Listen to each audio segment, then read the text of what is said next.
Hi everyone, welcome back to my channel. I hope all of you are doing well. So last ಕ್ಲಾಸಲ್ಲಿ ಹೇಳಿದಾಗೆ ಇವತ್ತು ನಾವು ಆಫೀಸ್ಗಳಲ್ಲಿ use ಮಾಡುವಂಥ ಕೆಲವೊಂದು ಸೆಂಟೆನ್ಸಸ್ಗಳನ್ನು ಅಂದರೆ 30 ಸೆಂಟೆನ್ಸಸ್ಗಳನ್ನು ನಾವು ಕಲಿತಾ ಇದ್ದೀವಿ. ಸೊ ಈ ಸೆಂಟೆನ್ಸಸನ್ನು ನೀವು ವರ್ಕ್ ಪ್ಲೇಸಲ್ಲಿ ಅಂದರೆ ಕೆಲಸ ಮಾಡುವಾಗ ಯೂಸ್ ಮಾಡ್ಬೋದು, ನಿಮ್ಮ ಕಲೀಗ್ಸ್ ಜೊತೆಗೆ ಮಾತಾಡುವಾಗ ಯೂಸ್ ಮಾಡ್ಬೋದು.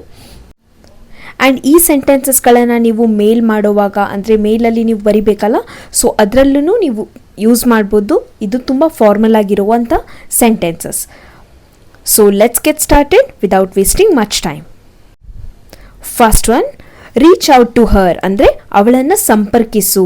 ಸೊ ನಾವು ಹೇಳ್ತೀವಲ್ಲ, ಅಂದರೆ ಅವಳ ಹತ್ರ ಮಾತಾಡು, ಅವಳ ಹತ್ರ ಹೋಗಿ ವಿಷಯವನ್ನು ತಿಳ್ಕೊ ಅಂತ ಹೇಳಲಿಕ್ಕೆ ಆಫೀಸ್ಗಳಲ್ಲಿ ನೀವು ಹೇಗೆ ಹೇಳಬೇಕು, reach out to her or reach out to him ಅಂದರೆ ಅವನನ್ನು ಸಂಪರ್ಕಿಸು ಅಂತ ಅರ್ಥ. I will get in touch with you tomorrow ಅಂದರೆ ನಾನು ನಾಳೆ ನಿಮ್ಮೊಂದಿಗೆ ಮಾತಾಡ್ತೇನೆ. ಸೊ ನಾನು ನಾಳೆ ಮಾತಾಡ್ತೀನಿ ಅಂತ ಹೇಳಲಿಕ್ಕೆ ನೀವು ನಾರ್ಮಲಾಗಿ ನಾವು ಹೇಗೆ ಹೇಳ್ಬೋದು ಇಂಗ್ಲೀಷಲ್ಲಿ, I will speak to you tomorrow ಅಂತ ಹೇಳ್ತೀವಿ. ಬಟ್ ನಾವು ಆಫೀಸ್ಗಳಲ್ಲಿ ಫಾರ್ಮಲ್ ಆಗಿ ಹೇಗೆ ಹೇಳ್ತೀವಿ, I will get in touch with you tomorrow. Enquire about the prices ಬೆಲೆಗಳ ಬಗ್ಗೆ ವಿಚಾರಿಸಿ. Enquire about the prices, enquire ಅಂದರೆ ಏನು, ವಿಚಾರಿಸೋದು ಅಂತ ಅರ್ಥ. ಸೊ ನಾರ್ಮಲಾಗಿ ಹೇಗೆ ಹೇಳ್ತೀವಿ, ಆಸ್ಕ್ ಅಬೌಟ್ ದ ಪ್ರೈಸಸ್ ಅಂದರೆ ಬೆಲೆಗಳ ಬಗ್ಗೆ ಕೇಳು, ಎಷ್ಟು ಬೆಲೆ ಅಂತ ಹೇಳ್ತೀವಲ್ಲ. ಸೊ ಅದನ್ನು ನಾವು ಫಾರ್ಮಲಾಗಿ ಹೇಗೆ ಹೇಳ್ತೀವಿ, ಎನ್ಕ್ವೈರ್ ಅಬೌಟ್ ದ ಪ್ರೈಸಸ್ ಅಂದರೆ ವಿಚಾರಿಸು ಅಂತ ಅರ್ಥ. I will let you know tomorrow, ನಾನು ನಾಳೆ ತಿಳಿಸ್ತೇನೆ ನಿನಗೆ. ಸೊ ನಾಳೆ ತಿಳಿಸ್ತೇನೆ ಅಂತ ಹೇಳಲಿಕ್ಕೆ ಹೇಗೆ ಹೇಳ್ತೀವಿ, I will let you know tomorrow.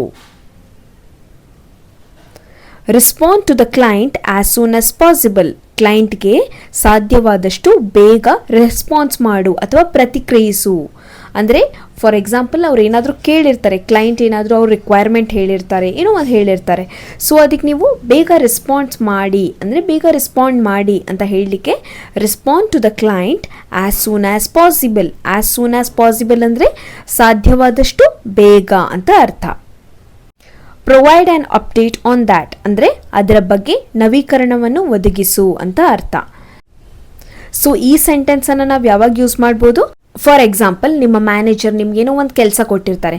So ನನಗೆ ಇದ್ರ ಬಗ್ಗೆ ಅಪ್ಡೇಟ್ ಮಾಡು ಅಂತ ಹೇಳ್ತಾರೆ. ಅಪ್ಡೇಟ್ ಅಂದರೆ ಏನು, ಇದ್ರ ಬಗ್ಗೆ ಎಷ್ಟಾಗಿದೆ ಕೆಲಸ, ಎಷ್ಟು ಕಂಪ್ಲೀಟ್ ಆಗಿದೆ, ಅದ್ರ ಬಗ್ಗೆ ನನಗೆ ಅಪ್ಡೇಟ್ಸ್ ಬೇಕು ಅಂದರೆ ಅದ್ರ ಬಗ್ಗೆ ನನಗೆ ವಿಷಯ ತಿಳ್ಕೊಳ್ಬೇಕು ನಾನು ಅಂದರೆ ಮ್ಯಾನೇಜರ್ಗೆ ನೀವು ಹೇಳಬೇಕು. ಸೊ ಅದಕ್ಕೆ ಏನು ಹೇಳ್ತೀವಿ, provide an update on that, ಅದ್ರ ಬಗ್ಗೆ ಅಂದರೆ ಆ ವಿಷಯ ಎಲ್ಲಿವರೆಗೂ ಮುಟ್ಟಿದೆ, ಅದ್ರ ಬಗ್ಗೆ ಏನು ಇವಾಗ ಏನು ನಡೀತಾ ಇದೆ ಅಂತ ಹೇಳ್ತೀವಲ್ಲ, ಅದನ್ನು ನಾವು ಪ್ರೊವೈಡ್ ಆ್ಯನ್ ಅಪ್ಡೇಟ್ ಅಂತ ಹೇಳ್ತೀವಿ.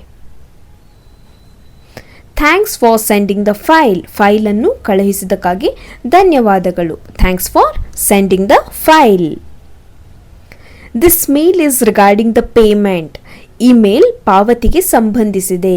ಸೊ ರಿಗಾರ್ಡಿಂಗ್ ಅನ್ನೋ ವರ್ಡನ್ನು ನಾವು ಯಾವಾಗ ಯೂಸ್ ಮಾಡ್ತೀವಿ ಅಂದರೆ ಯಾವುದಕ್ಕಾದ್ರೂ ಸಂಬಂಧಪಟ್ಟಿದೆ ಅಂತ ಹೇಳಬೇಕಾದ್ರೆ ರಿಗಾರ್ಡಿಂಗ್ ಅಂತ ಹೇಳ್ತೀವಿ. This mail is regarding the payment, this mail is regarding the application. So applications ನೀವು ಜಾಬ್ಗೆಲ್ಲ ಅಪ್ಲೈ ಮಾಡುವಾಗ ಸಬ್ಜೆಕ್ಟಲ್ಲಿ ಮೇಲಲ್ಲಿ ಬರೀತೀರಾ, ರೈಟ್? ಸೊ ರಿಗಾರ್ಡಿಂಗ್ ಅಂತ. So this mail is regarding the application for the job ಅಂತ ಹೇಳ್ತೀರಾ.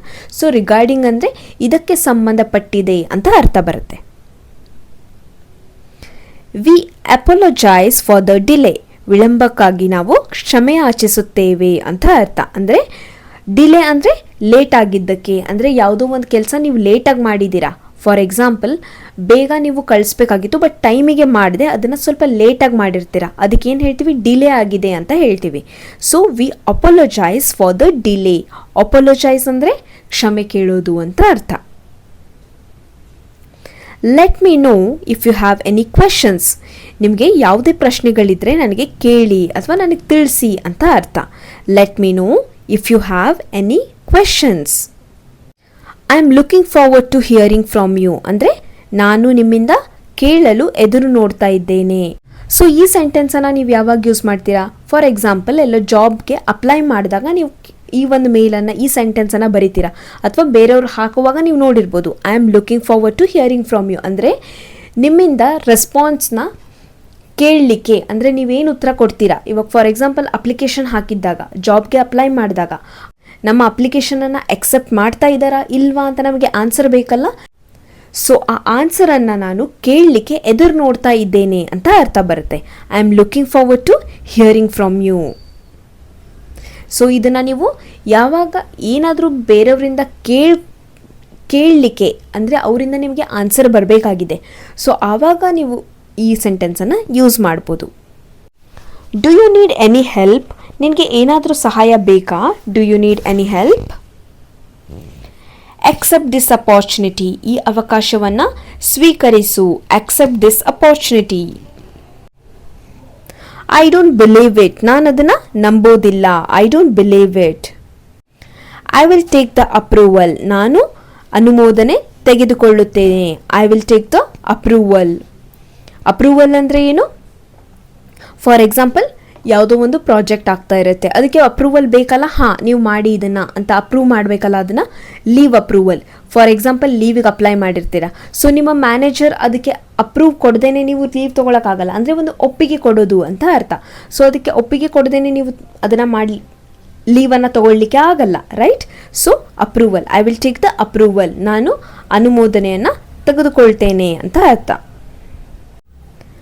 I have shared the file, please check once. ನಾನು ಫೈಲನ್ನು ಶೇರ್ ಮಾಡಿದ್ದೇನೆ ಅಥವಾ ನಿಮ್ಮೊಂದಿಗೆ ಹಂಚ್ಕೊಂಡಿದ್ದೇನೆ, ದಯವಿಟ್ಟು ಅದನ್ನು ಒಂದ್ಸರಿ ಚೆಕ್ ಮಾಡಿ ಅಥವಾ ಪರಿಶೀಲಿಸಿ. I have shared the file, please check once. I am on leave today. ನಾನಿಂದು ರಜೆಯಲ್ಲಿದ್ದೇನೆ. I am on leave today. This project has not been approved. ಈ ಯೋಜನೆಗೆ ಅನುಮೋದನೆ ಸಿಕ್ಕಿಲ್ಲ. This project has not been approved. Approved ಅಂದರೆ ಆವಾಗಲೇ ಹೇಳಿದ್ದೆ, right? ಒಪ್ಪಿಗೆ ತಗೊಳ್ಳೋದು ಅಂತ ಅರ್ಥ. ಸೊ ಇದಕ್ಕೆ ಒಪ್ಪಿಗೆ ಇಲ್ಲ ಅಂತ ಅರ್ಥ ಬರುತ್ತೆ. This project has not been approved. So ಅದನ್ನೇ ನಾವು this project has been approved ಅಂದರೆ ಏನರ್ಥ ಬರುತ್ತೆ? ಈ ಪ್ರಾಜೆಕ್ಟಿಗೆ ಅನುಮೋದನೆ ಸಿಕ್ಕಿದೆ ಅಂತ ಅರ್ಥ ಬರುತ್ತೆ. Will discuss about this next week. ಮುಂದಿನ ವಾರ ಈ ಬಗ್ಗೆ ಚರ್ಚಿಸಲಾಗುವುದು. Will discuss about this next week. ಅದೇ ನಾವು I will discuss about this next week ಅಂತ ಹೇಳಿದಾಗ ಏನರ್ಥ ಬರುತ್ತೆ? ನಾನು ಮುಂದಿನ ವಾರ ಈ ಬಗ್ಗೆ ಚರ್ಚೆಯನ್ನು ಮಾಡ್ತೇನೆ ಅಂತ ಅರ್ಥ ಬರುತ್ತೆ. ಸೊ ಐಯನ್ನು ಹಾಕದೆ ಜಸ್ಟ್ ವಿಲ್ ಡಿಸ್ಕಸ್ ಅಂತ ಹಾಕಿದಾಗ ಏನರ್ಥ ಬರುತ್ತೆ? ಚರ್ಚಿಸಲಾಗುವುದು ಅಂದರೆ ಒಂದು ಸ್ಟೇಟ್ಮೆಂಟ್ ಕೊಡ್ತಾ ಇದ್ದೀರಾ. This task needs to be completed by the end of the day. ದಿನದ ಅಂತ್ಯದೊಳಗೆ ಈ ಕಾರ್ಯವನ್ನು ಪೂರ್ಣಗೊಳಿಸಬೇಕು. ಸೊ ಆಫೀಸಲ್ಲೆಲ್ಲ ನೀವು ಕೆಲಸ ಮಾಡ್ತಿರುವಾಗ ಇದನ್ನು ಕೇಳೇ ಇರ್ತೀರಾ, ರೈಟ್? ಇವತ್ತು ಈ ಒಂದು ಕೆಲಸ ಕಂಪ್ಲೀಟ್ ಆಗಲೇಬೇಕು ಅಂತ ಹೇಳಿರ್ತಾರೆ. ಸೊ ಅದರ ಅರ್ಥ, ಸೊ ಅದನ್ನು ಹೇಗೆ ಹೇಳ್ಬೋದು? This task needs to be completed by the end of the day. Could you please repeat? ದಯವಿಟ್ಟು ನೀವು ಪುನರಾವರ್ತಿಸಬಹುದೇ? Could you please repeat? Do attend the meeting. ಸಭೆಗೆ ಹಾಜರಾಗಿ. ಡೂ ಅಟೆಂಡ್ ದ ಮೀಟಿಂಗ್ ಅಂದರೆ ಮೀಟಿಂಗನ್ನು ಅಟೆಂಡ್ ಮಾಡಿ ಅಂತ ಹೇಳಲಿಕ್ಕೆ do attend the meeting. Keep up the good work. ಹೀಗೆ ಒಳ್ಳೆ ಕೆಲಸವನ್ನು ಮುಂದುವರೆಸಿ.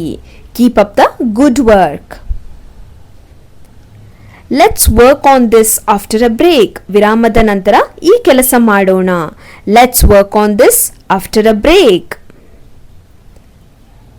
I will not be available tomorrow. ನಾನು ನಾಳೆ ಲಭ್ಯವಿರುವುದಿಲ್ಲ ಅಂದರೆ ನಾಳೆ ನಾನು ಇರಲ್ಲ ಅಂತ ಹೇಳಲಿಕ್ಕೆ, ನಾನು ಅವೈಲೇಬಲ್ ಇರಲ್ಲ ಅಥವಾ ನಾನು ಇರಲ್ಲ ಅಂತ ಹೇಳಲಿಕ್ಕೆ I will not be available tomorrow. I would like to work with you. ನಾನು ನಿಮ್ಮೊಂದಿಗೆ ಕೆಲಸ ಮಾಡಲು ಬಯಸುತ್ತೇನೆ. I would like to work with you. So this is it for today. Video ಇಷ್ಟ ಆಗಿದ್ರೆ ನಿಮ್ಮ ಫ್ರೆಂಡ್ಸ್ ಜೊತೆಗೆ ಶೇರ್ ಮಾಡಿ ಆ್ಯಂಡ್ ಲೈಕ್ ಮಾಡಿ. ಸೊ ಆ್ಯಸ್ ಯೂಶ್ವಲ್ ನೀವು ವಿಡಿಯೋ ನೋಡಾದ್ಮೇಲೆ ಯಾವೆಲ್ಲ ಸೆಂಟೆನ್ಸಸ್ ನಿಮಗೆ ನೆನಪಿದೆ ಒಂದ್ಸರಿ ಕಮೆಂಟ್ ಸೆಕ್ಷನಲ್ಲಿ ಅದನ್ನು ಟೈಪ್ ಮಾಡಿ. ಅದರಿಂದ ನಿಮಗೂ ಹೆಲ್ಪ್ ಆಗುತ್ತೆ ಆ್ಯಂಡ್ ಬೇರೆಯವ್ರಿಗೂ ಹೆಲ್ಪ್ ಆಗುತ್ತೆ. ಸೊ ನಿಮ್ಮ ಹತ್ರ ಏನಾದರೂ ಸಜೆಷನ್ಸ್ ಇದ್ದರೆ ನೆಕ್ಸ್ಟ್ ಯಾವ ಟಾಪಿಕ್ ಮೇಲೆ ವಿಡಿಯೋ ಬೇಕಂತ ನನಗೆ ಕಮೆಂಟ್ ಸೆಕ್ಷನಲ್ಲಿ ತಿಳಿಸ್ಕೊಡಿ. ಆ್ಯಂಡ್ ಹೊಸದಾಗಿ ಚಾನಲನ್ನು ವಿಸಿಟ್ ಮಾಡಿದರೆ ದಯವಿಟ್ಟು ಸಬ್ಸ್ಕ್ರೈಬ್ ಮಾಡಿ. Thank you so much for watching. Will meet you in the next video. Till then take care. Bye.